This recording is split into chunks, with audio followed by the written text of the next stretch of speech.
Assalamu alaikum wa rahmatullahi wa barakatuh, everyone. Bismillah ar-Rahman ar-Rahim. Alhamdulillah Rabbil Alameen. Wa salatu wa salamu ala Rasulullah wa ala alihi wa sahbihi ajma'in. Amma ba'd. Today, inshallah, I'm going to be talking to you about the question, why do we fast? Like, what is the purpose of fasting? Now, I know this is something that's talked generally around Ramadan time, but I was just thinking of what to do for a video, and this just came to my mind, and I hope that, it can benefit all of us, inshallah.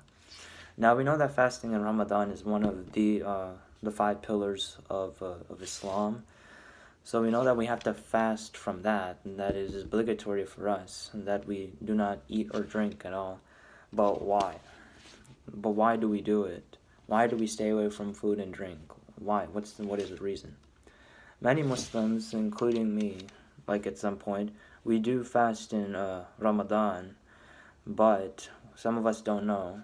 We don't know why we are fasting, and at some point I didn't know, and at many times I didn't know why I was fasting at all, that other than the fact that I had to do it. But now that I have learned why, and inshallah I will be telling you all why, it makes more sense.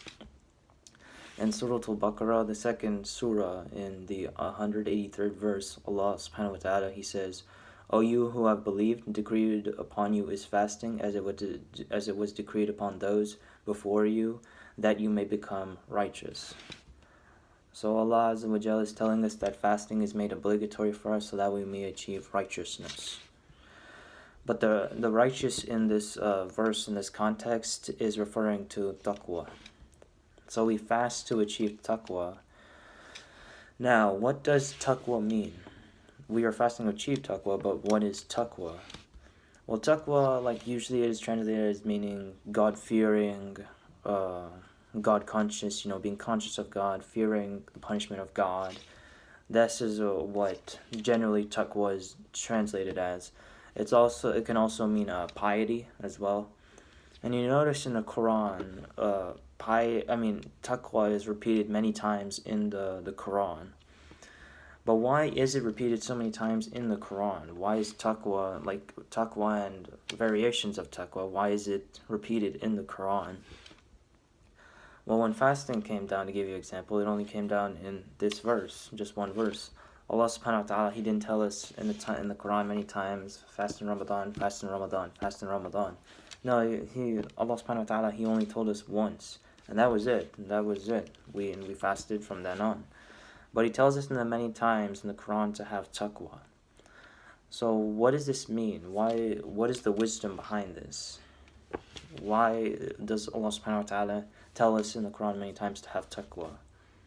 Well, we don't really have taqwa that much. Really, we don't have taqwa that much. If you think about it, what's easier? What is easier to do? Fast in Ramadan, fast the month of Ramadan, or to be God-conscious, God-fearing all the time? So yeah, being God-conscious all the time, it's harder, isn't it? It is harder, isn't it? But how do we achieve taqwa?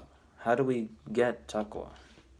Well, as it is said, Allah subhanahu wa ta'ala stated in the verse that I just told you about, fasting was prescribed upon us so that we may achieve taqwa. So we should all try, when fasting, whether it's in Ramadan or a voluntary fast or a making up fast, whether, that we are fasting because we are achieving the consciousness of Allah subhanahu wa ta'ala, and that we are being conscious of Allah subhanahu wa ta'ala, and that we are trying to achieve piety and trying to achieve righteousness by fasting. And I ask Allah subhanahu wa ta'ala to accept our fasting, our good deeds, and to forgive us for our sins and shortcomings, the ones that we don't know and the ones that we do know. Ameen.